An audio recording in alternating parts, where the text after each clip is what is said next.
파이썸입니다. 현재 전 세계 지구촌에서 자신들의 고유한 문화나 전통 유산을 앞세워 쏠쏠하게 외화를 벌어들이는 국가들을 찾아보면 생각보다 꽤 많습니다.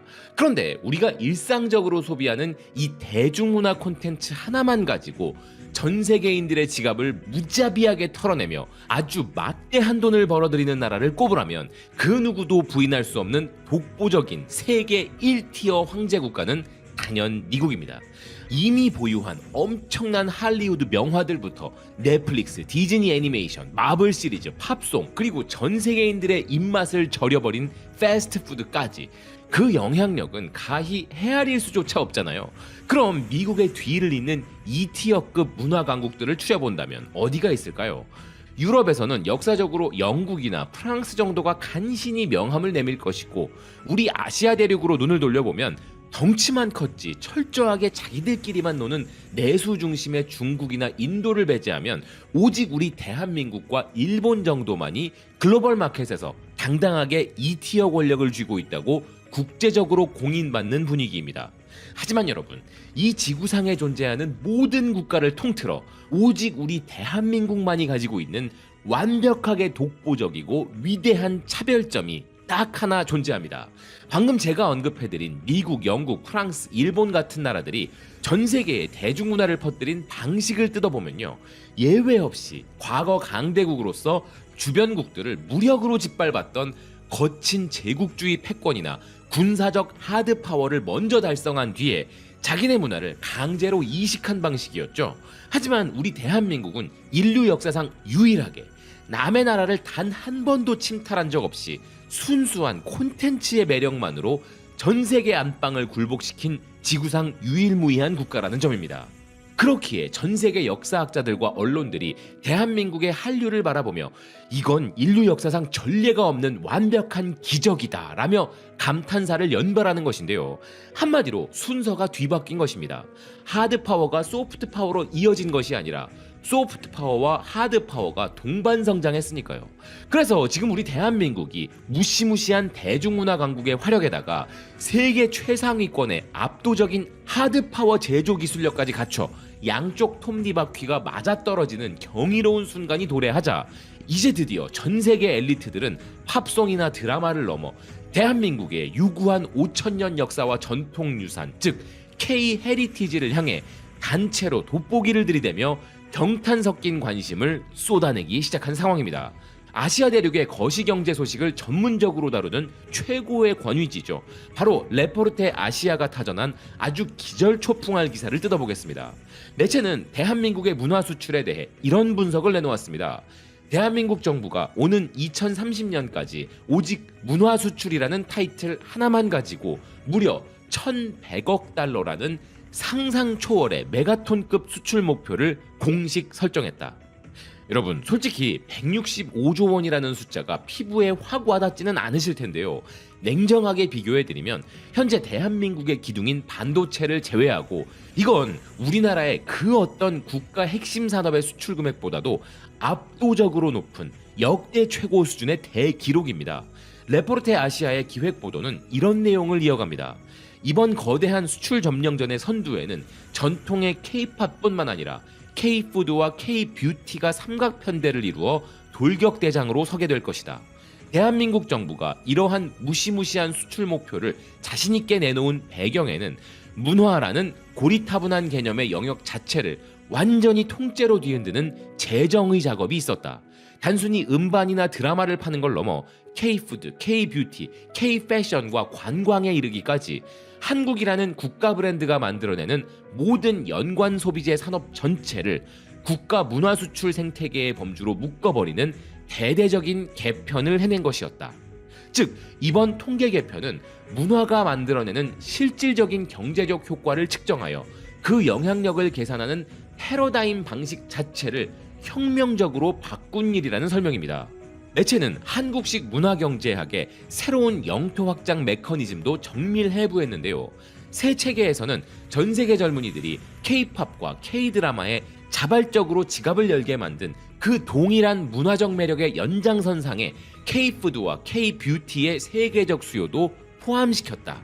자, 반도체마저 위협하는 165조 원짜리 K-문화 영토 확장 시나리오. 하지만 이것을 두고 헤이터들은 이런 반응을 내놓을 것입니다. 에이, 좀 심했다. 국가가 너무 국뽕에 취해서 너무 허무맹랑한 희망 고문 수치를 던진 거 아니야? 그런데 글로벌 분석가들이 깜짝 놀란 핵심은 이게 근거 없는 숫자가 아니라는 사실이었습니다. 이 매체가 새로운 경제 모델 통계를 기반으로 정밀하게 계산해 본 결과 아주 기절초풍할 사실이 도출되었는데요. 기사는 그 사실에 대해 이렇게 보도합니다. 대한민국의 K컬처 수출액은 지난 2025년에 718억 달러 규모에 이미 도달했다. 이 놀라운 지표는 대한민국 전체 수출 산업 중 세 번째로 큰 메가톤급 규모이다. K컬처는 부동의 1, 2위인 반도체와 자동차 수출 바로 다음에 위치에 등극했다. 게다가 국내외 소비를 싹 다 포함한 대한민국 문화마켓의 시장 전체 규모는 같은 해 무려 274조 원으로 최종 집계되었다고 하는데요. 이는 우리 정부가 오는 2030년 장기 목표로 제시했던 300조 원의 턱밑까지 이미 바짝 접근해버린 살벌한 수치인 것입니다.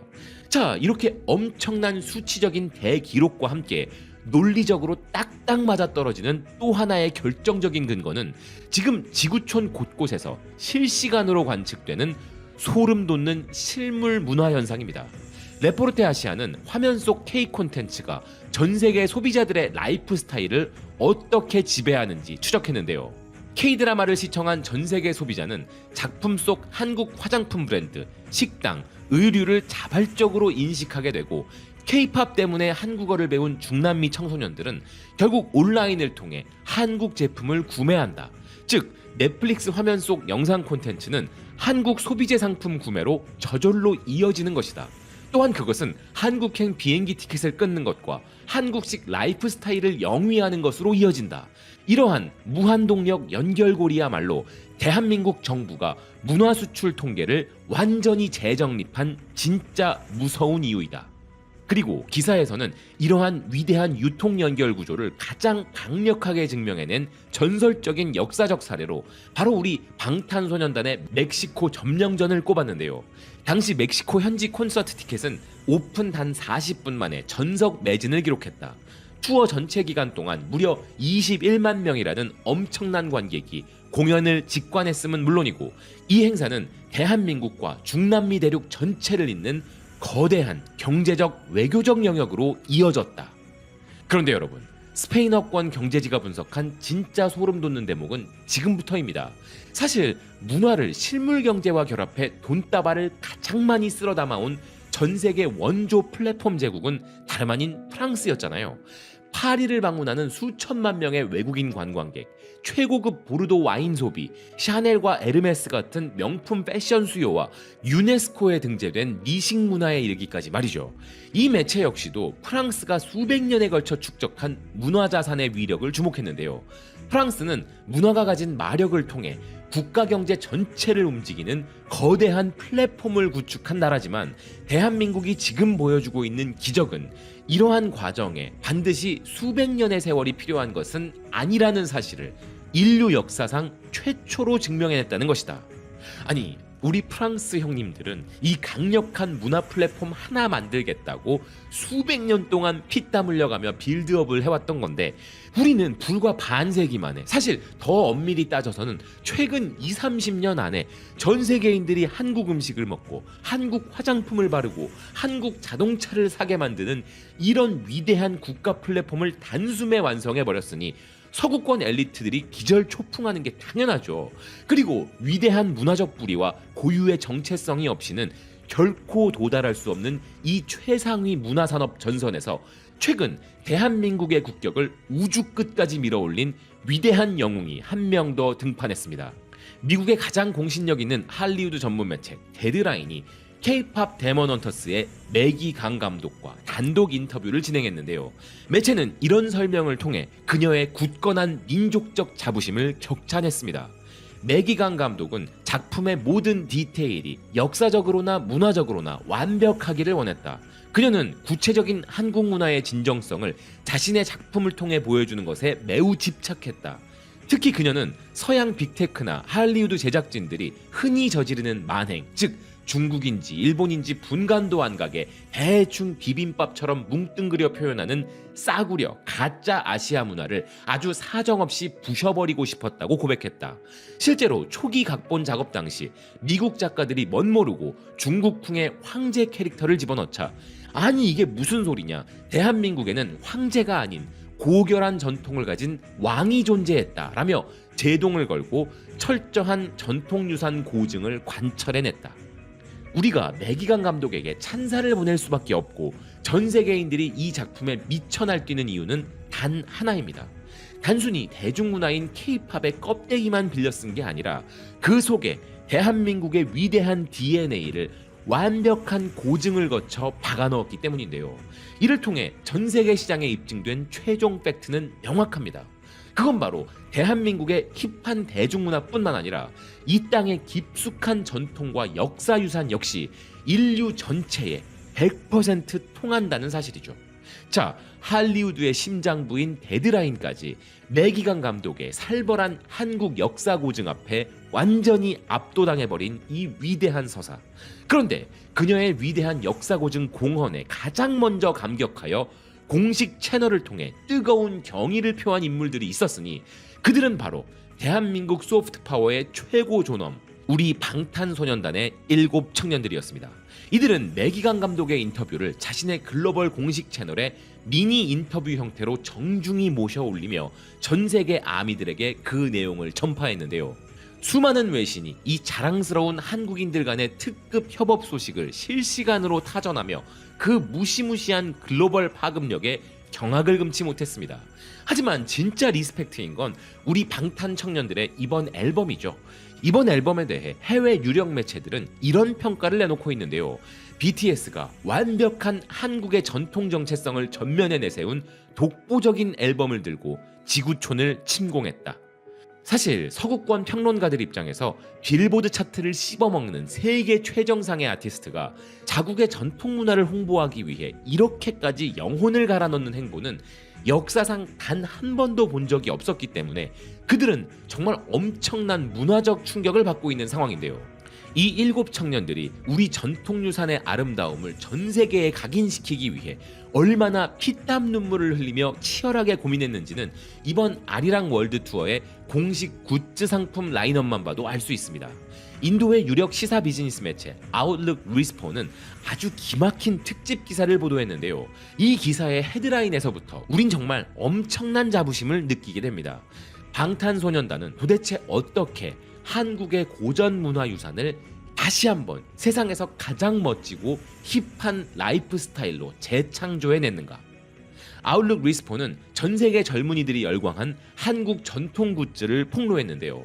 BTS의 아리랑 투어 현장에서 팬들이 밤새 줄을 서서 수집하려고 했던 건 신라의 성덕대왕 신종과 한국 전통 문양이 새겨진 머리핀, 헤어클립 등의 소품들이었다. 와, 여러분, 빌보드 차트 정상을 밥 먹듯이 찍는 글로벌 초인류 아티스트의 무대 위에 신라의 국보인 성덕대왕 신종의 문명적 DNA가 결합되고 그게 또다시 전 세계 젊은이들의 가방과 머리에 소품으로 장식되고 있는 이 기가 막힌 현상이 보이십니까? 매체는 이런 분석을 이어가는데요. BTS는 이 위대한 K-팝 투어와 전통 문화유산 전시를 결합하는 일명 더 시티 프로젝트를 통해 미국의 LA에도 백제 금동 대향로와 조선시대 다랑아리 그리고 반가사 유상과 나전칠기 청자의 미학을 전격 투입시켰다. 이 찬란한 대한민국의 고대 유물들은 단순한 골동품 전시를 완전히 넘어서서 사람들이 매일 들고 다니는 최고급 스마트폰 케이스, 핸드백, 그리고 스트리트 패션 디자인의 원형이 되어 지구촌 전체를 한국 스타일로 동화시키고 있다. 여러분, 생각해 보십시오. 아무리 천만금짜리 찬란하고 아름다운 전통자산이라고 해도 가지고만 있으면 뭐한답니까? 그걸 전 세계인들의 안방 구석구석과 그들의 손안에 배달해줄 압도적인 플랫폼의 역할을 감당할 주인공이 없다면 아무 소용이 없는 법이죠. 그런데 이 유구한 역사유산을 지구촌 트렌드의 최정상으로 끌어올리는 역할을 우리 방탄소년단과 매기강 감독이 자발적으로 나서서 감당해주고 있으니 이건 진짜 우리 민족에게 축복과도 다름없는 눈물겨운 일입니다. 최신의 트렌드를 주도하던 힙한 대중문화가 이제는 5000년 한반도의 전통문화까지 전 세계인들의 몸과 마음에 심어버리며 그 가치를 더욱 높여주는 이 눈물겨운 선순환 구조, 이것이 바로 저와 여러분이 그토록 바라고 고대하던 진정한 의미의 최고 존엄 한류 아니겠습니까? 자, 방탄의 아리랑 투어를 통해 백제 금동 대학로와 반가사 유상 앞에 미국의 심장부 LA까지 영혼을 털려버린 이 위대한 서사. 그런데 여러분, K 헤리티지의 진짜 무서운 역습은 이제부터 본격적인 최종 카타르시스를 뿜어내기 시작합니다. 여러분, 아무리 물이 밀물처럼 무섭게 들어온다고 한들 제때 노를 젓지 못하고 멍 때리고 있으면 그 기회는 순식간에 사라지는 법이잖아요. 그런데 지금 우리 대한민국은 한류라는 거대한 파도가 치자마자 노를 젓는 정도가 아니라 전력 질주로 모터를 달아 사정없이 나아가고 있다는 소식입니다. 이웃나라 일본의 가장 공신력 있는 글로벌 경제지죠. 바로 니케이 아시아가 서울 한복판에 위치한 국립중앙박물관의 기적을 현장 취재하며 아주 소름 돋는 리포트를 전 세계에 타전했는데요. 매체는 이렇게 이야기합니다. 대한민국의 서울 국립중앙박물관이 전 세계 K컬처 붐의 물결을 제대로 타면서 스스로를 파격적으로 재창조해냈고, 그 결과 무려 전 세계 박물관 방문객 수 3위라는 기절초풍할 글로벌 대기록을 달성했다. 여러분, 이게 단순히 관람객 숫자 몇 명 늘어난 차원의 이야기가 절대 아닙니다. 무려 전 세계 문화의 최고 존엄이라 으스대던 프랑스의 루브르 박물관, 그리고 이탈리아의 바티칸 박물관의 바로 뒤를 이어서 당당하게 전 세계 3위의 왕자를 꿰찼다는 건데요. 이건 한국 문화의 세계적 부상과 함께 국가 대표 문화기관이 어떻게 스스로를 트렌디하게 탈바꿈시키기 위해 대혁명을 감행했는지를 보여주는 위대한 상징이라는 설명입니다. 특히 국립중앙박물관 수뇌부들은 한류의 특징이라고 할 수 있는 체험 중심, 국제지향적 접근 방식을 과감하게 도입했다는 건데요. 그 변화의 정점을 찍은 독보적인 공간이 바로 지난 2021년에 개관한 국보 제83호와 제78호가 나란히 모셔진 사유의 방입니다. 니케이 아시아의 묘사를 보면 아주 예술입니다. 관람객들은 컴컴하고 어두운 복도를 지나 희미한 조명이 신비롭게 비치는 공간으로 빨려 들어가게 되는데, 그곳에는 6세기 말과 7세기 초에 제작된 두 점의 찬란한 금동 반가사 유상이 조용히 미소를 지으며 자리하고 있다. 놀랍게도 이 공간에는 유물의 이름을 적어둔 설명 패널이나 가이드라인 안내판이 단 한 개도 존재하지 않는다. 오직 인간 본연의 사색과 성찰을 위한 초현실적 공간만 덩그러니 존재할 뿐이다. 아니, 이런 위대한 국가급 보물을 전시하면서 설명 패널도 없는 극단적인 절제의 미학이라니 정말 대범한 시도 아닙니까? 니케이 아시아는 사유의 방이 가진 독보적인 문화 권력을 격찬했는데요. 이 놀라운 사유의 방 전시는 국립중앙박물관의 모나리자와 같은 절대적 존재가 되었다. 전 세계 수많은 방문객이 오직 이 공간을 체험하기 위해 일부러 한국행 비행기에 오른다. 이름 그대로 유물과 관람객이 조용히 대화를 나누며 힐링을 경험하도록 박물관 전체의 패러다임이 바뀐 것인데요. 그저 옛날 뼈다귀나 골동품을 빽빽하게 전시하는 고리타분한 방식에서 벗어나 더 넓은 공간에 적은 전시품을 배치해 감정적인 공감을 우선시한다는 설명입니다. 심지어 이 매체는 역사적 아픔을 전달하는 방식도 너무나 세련됐다고 평가했는데요. 19세기 프랑스 군대에게 약탈당했다가 눈물겹게 되찾아온 외규장각 의궤 복제품 복도부터 시작해서 1936년 베를린 올림픽의 마라톤 영웅 손기정 선수가 일본 국기를 가슴에 달고 출전해야만 했던 아픈 역사가 깃든 고대 그리스식 청동 투구 전시관에 이르기까지 이 절제된 조명 전시가 관람객들로 하여금 과거와 현재를 스스로 연결하게 만드는 엄청난 마력을 뿜어내고 있다는 것입니다. 동시에 박물관은 가상현실과 증강현실의 기술은 물론 우리 자랑스러운 블랙핑크 멤버들의 찰진 목소리 해설이 포함된 오디오 가이드까지 전격 도입하며 전 세계 젊은이들에게 몰입감 넘치는 핫플레이스로 완벽하게 인식을 개조해버렸다는 것인데요. 매체는 러시아에서 날아온 한 24세 여성의 반응도 전했습니다. 나는 평소 K-팝과 K-드라마에 미쳐서 한국에 왔다. 사극 드라마 속 왕실 의복과 의례 문서의 역사적 배경을 실물로 박물관에서 직접 보니까 전율이 일어날 정도로 흥미진진하다. 이러한 눈물겨운 노력에 더해 넷플릭스의 대작인 K-팝 데몬 헌터스의 흥행이 젊은 전세계 관람객 폭증의 메인 엔진으로 작동하여 국립중앙박물관의 작년 외국인 방문객 수는 무려 23만 명을 돌파하며 사상 최고치를 경신했다는 것인데요.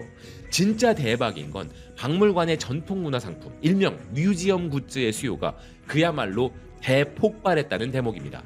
K-팝 데몬 헌터스에 등장하는 조선시대 까치 호랑이 배지를 사려고 아침마다 외국인들이 100m씩 줄을 서서 대기하는가 하면 배지, 열쇠고리, 책갈피는 매대에 풀렸다 하면 단 20분도 지나지 않아서 흔적도 없이 싹 다 매진되는 기록적인 연쇄 완판 신화를 쓰고 있다는 것인데요. 특히 니케이 아시아는 이 위대한 문화 나비 효과의 배후로 방탄소년단의 리더 우리 RM을 대대적으로 조명했습니다. RM은 평소 수많은 박물관과 미술관을 방문한 자신의 발자취 사진을 공식 SNS에 꾸준히 올려왔잖아요. 그 결과 RM은 전 세계 젊은 팬덤 아미들에게 이런 인식을 심어주었다는 것입니다. 그래, 우리 남준 오빠처럼 박물관에 가서 한국의 역사 유물을 즐기는 행위야말로 세상에서 가장 교양있고 트렌디하며 세련된 힙스터들의 라이프 스타일이지. 상황이 이렇다 보니 비단 서울뿐만 아니라 전 세계 방문객 순위 100위권의 박물관 리스트 안에 국립현대미술관과 경주국립박물관을 포함한 우리 대한민국의 박물관이 무려 5개나 당당히 이름을 올리며 K-헤리티지의 가치를 증명해내고 있습니다. 여러분, 여기서 우리는 가슴 깊이 새겨야 할 최종 대결론에 이르게 됩니다. 전통유산과 현대문화산업을 완벽하게 연결하는 전 세계 문화 강국의 지표를 보면요, 일단 미국은 가차없이 탈락입니다. 왜냐? 걔네들은 역사적으로 내세울 전통유산이라는 게 없으니까요. 프랑스요? 솔직히 남의 나라 침탈해서 도둑해온 작물들 빼고 자기들 순수 자산이 뭐가 있는지 잘 모르겠습니다만 어쨌든 그 콧대 높은 프랑스에는 전 세계인들의 소비 심리를 실시간으로 지배할 대중문화 플랫폼이 전무합니다. 오직 위대한 우리 대한민국만이 유구한 5,000년 전통과 현대의 최첨단 대중문화가 따로 놀지 않고 하나의 톱니바퀴처럼 결합되어 전 세계인들이 K-팝을 보고 감탄하게 만들고 그 뿌리인 K-헤리티지를 보며 경탄의 눈물을 흘리게 만드는 위대한 문명적 영토 확장을 성공시켰다는 사실입니다. 간단히 말해서 우리나라는 지금 인류 역사상 가장 선하고 바람직하며 위대한 방향으로 전진하고 있다는 것이 오늘 영상의 결론이라고 할 수 있겠습니다. 시청해주셔서 고맙습니다. 또 뵙겠습니다.